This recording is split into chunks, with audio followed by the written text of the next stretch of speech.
Hello everyone, today I am going to show you how to sublimate a shadow box. So let's get started.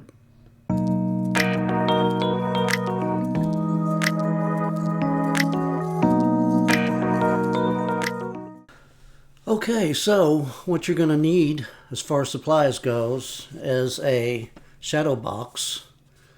I bought this at Michael's. I got three they were on sale for $19.99. And as you can see, this is an 8x10 shadow box. You're going to need laminating pouches. It doesn't matter what brand you get as long as they're laminating pouches. And you just need one of these. And this is what they look like right here. Try and keep the dust off of them. Okay, you're going to need some. If you want to put lights in it, you'll need fairy lights. I got these at Michael's for $4.99. And they are 18 count, 34-inch fairy lights, which is going to work very well for this 8x10 frame. Excuse me. You're going to obviously need a heat press. And that's about it. So let's get started with this. First I'm going to take the back off of this.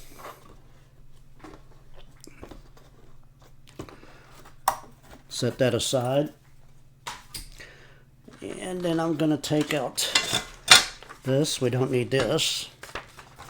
I might just turn it around and use the white side as the background. Or you can use a white sheet of paper if you didn't get one of these. On the last one I used a white sheet of paper. And then we're going to take this inner frame out. Set that aside.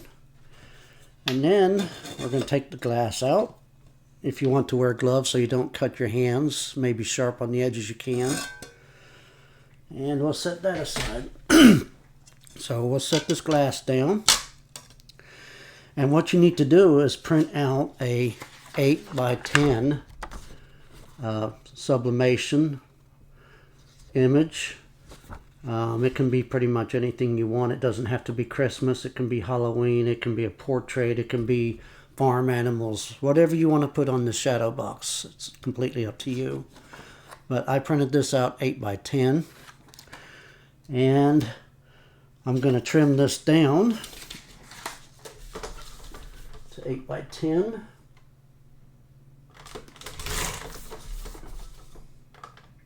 I love this rotary trimmer. It makes things so easy when it comes to trimming. Quick and easy. It makes nice cuts. Okay, just like that. We got our 8x10 design, and you do not need to mirror the image on this, so turn off your mirror image. Okay, so what I'm going to do now is cut my laminating. They call it laminating pouches because what it is, it's a pouch that you put something in, you run it through a laminator. But we don't need both sheets, so just tear it apart. You only need one sheet. Now when you look at your laminating paper, you'll see that one side is kind of matte looking, the other side is glossy. So the matte side is the side that's going to go down on your glass, and the glossy side will be facing up. So I'm going to go ahead and cut this down to 8x10. You can cut it just a little bit shorter, that way you don't have to trim it. And the edge of the frame is going to hide a little bit of your design anyway, so you don't have to have it the exact same size as the glass. In fact, it's better if you trim it a little bit shorter, that way you don't have to trim around the edges. So I'm going to go ahead and cut this down to 8x10. Well, I messed that one up, but hey, I got two sheets, so I'm not perfect, and I'm sure we all make mistakes. So this is 8.5 by 11, the same as a sheet of paper. So I need to cut it down to 8 by 10. So we're going to cut 1/2 inch off of this, or maybe just a little bit less than 1/2 inch. Okay. And then we're going to cut this down to 10 inches, which I have to mark with a marker because I cannot do 10 inches on this lengthways. I'll go ahead and mark the 10-inch mark. Like I said, you can cut it a little bit shorter. Go ahead and cut this.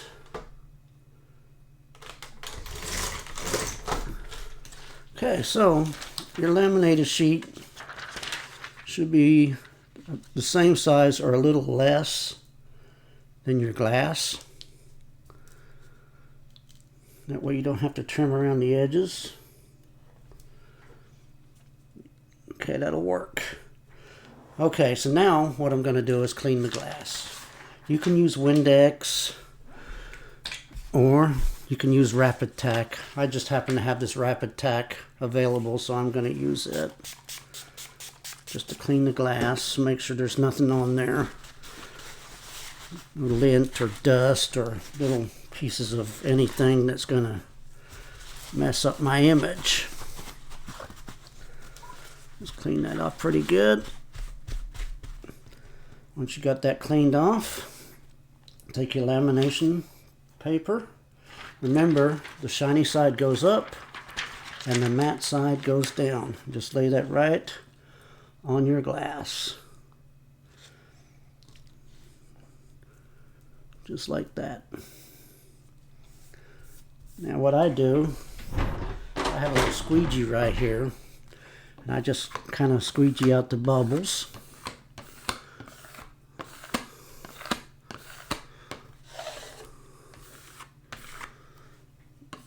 If you have something in there just a little bit, it's not bad.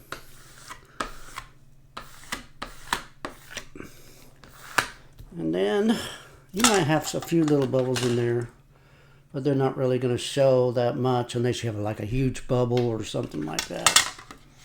But once you get that,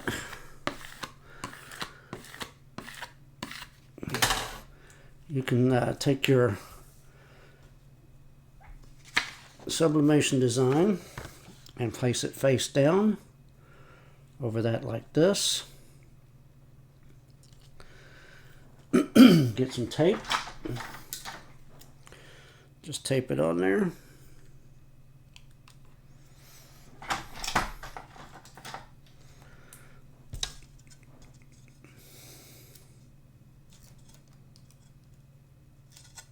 Just like that.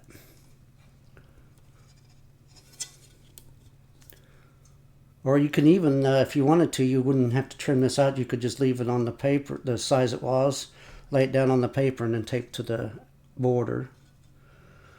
But that's how we got. How it's going to look right there. Now what we need to do is heat up our heat press to 385 for 190 seconds. I'll go ahead and get that ready, and then we'll continue. Okay, so our press is at temperature. As I said, it's 385, and we're going to press this for 190 seconds. Now, when you're setting the pressure on your press, you'll place your glass in there, and you want light to medium pressure. If you put too much pressure, you're going to crack your glass. So don't put too much pressure. Just light to medium, somewhere in between there. So now we're going to put down a sheet of butcher paper, which I have here on the bottom. And then we're going to take our image or glass. We're going to put the glass side down and the image on top. I'm going to take another sheet of butcher paper, cover that up, and we'll get it started. And after 180 seconds, we will continue. Okay, our time's almost up. We'll go ahead and slowly lift this up. I think I said 385 for 180 seconds, but I believe I'm wrong. Let me see what I got here. It's a 385 for 190 seconds. So there's correction I need to make. 385 for 190 seconds. Okay, so we'll go ahead and make sure you have your gloves on because it's going to be very hot. Go ahead and remove this, and we'll let that cool. Let's just set it on a Teflon sheet. I'm going to let that cool, and once that cools, we'll continue. Now that our glass is cooled down, we can go ahead and remove the sublimation design. Just going to take this tape off and remove the design. It might stick a little bit. The paper may or may not. Okay, I got a little bit of sticking right here. There we go. I mean, if it gets to where you can't peel it off, you can use it like a damp rag or something and get that off of there. So this is what it looks like. As you can see around the edges, where I didn't cut the laminate sheet all the way, you got like a line, but that's not going to show because the edge of your frame. Okay.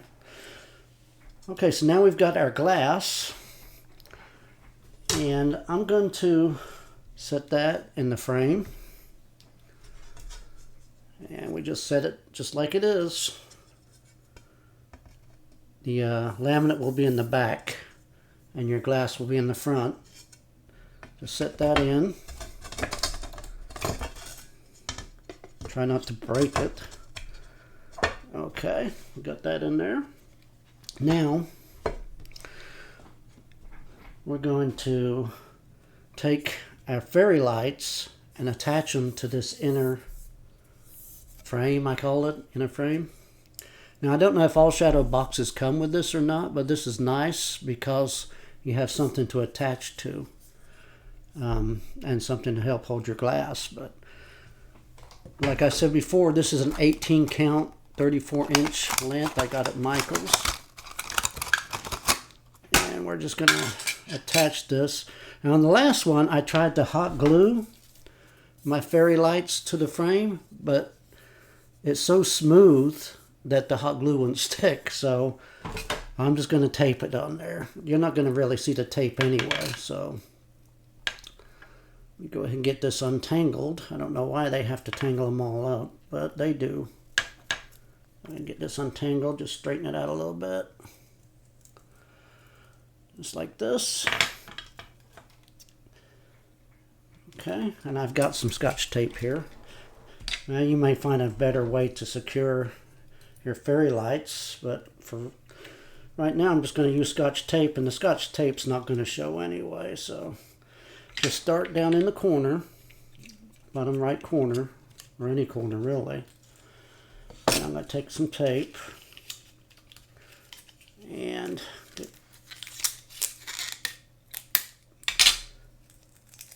there's got to be a better way to do this, but this is the way I'm doing it right now. I'm going to take some tape, a lot of tape actually, and I've got tape, get this thing in the corner.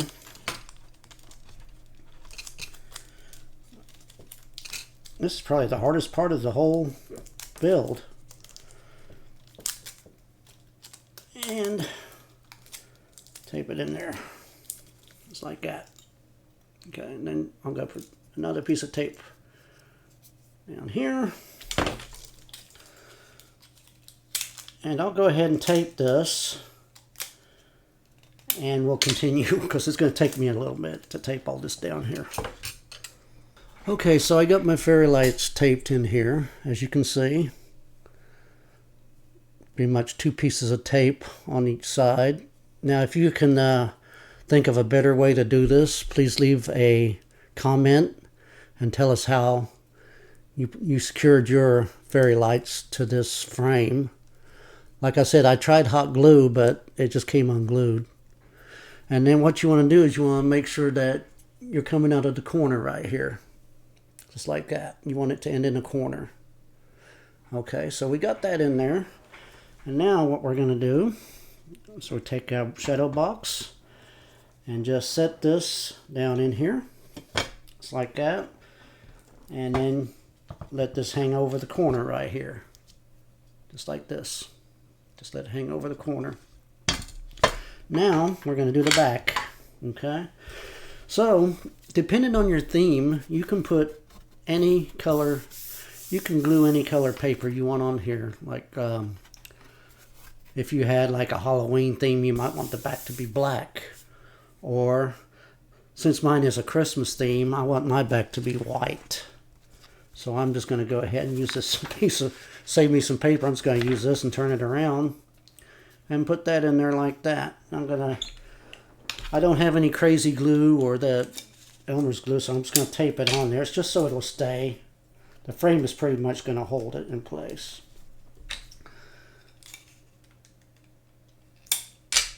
Like I said, if you wanted to change the back, you can use some cardstock. They have different colored cardstock. And just match the back to the kind of design you have. So I have a white background because I want a snowy kind of look for Christmas. And then we're just going to, if you're not going to hang this, it doesn't really matter where your hanging points are. I'm just going to stand mine up because it's kind of hard to hang it with a battery hanging out of the back. So we're just going to set this in here, just like this, and push our little clips back down, like that. And let me show you what this looks like. See, it's coming right out the corner there. It's thin enough you don't have to cut any holes. The wire just will bend a little bit to so that you can bring it through the corner.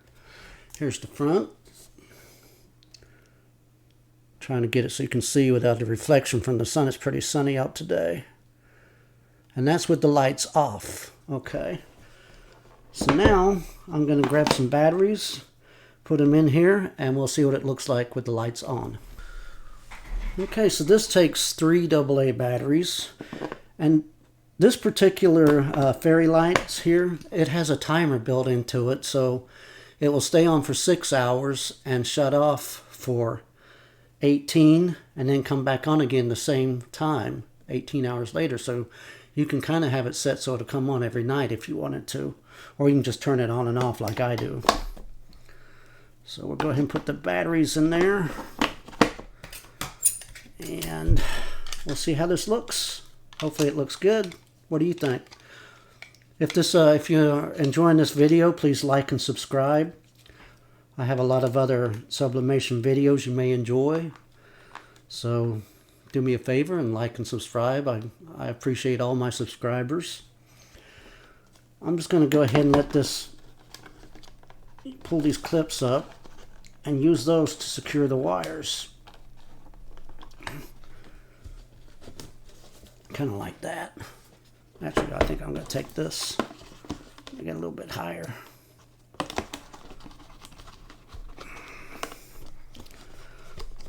There.